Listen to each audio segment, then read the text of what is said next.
how to install the latest version of Python, that is Python 3.14.4 on Windows 11.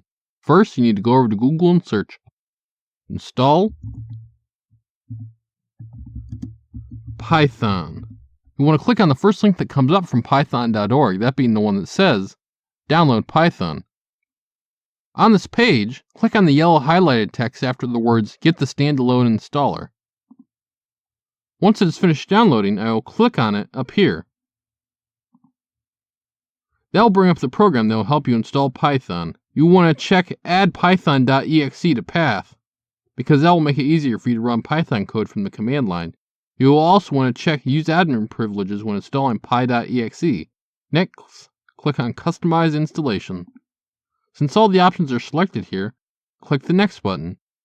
Under advanced options, check the install Python 3.14 for all users. Everything else you can keep the way it is. Next, click on install. You'll get asked for admin privileges. Click yes on that. Now our installation will start. It will take a few minutes.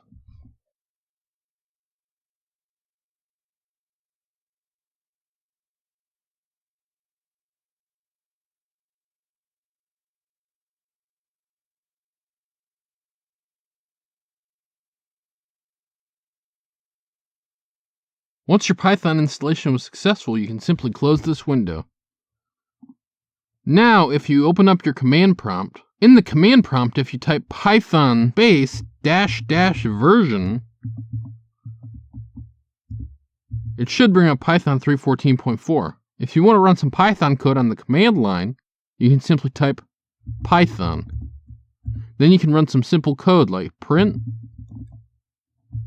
hello world.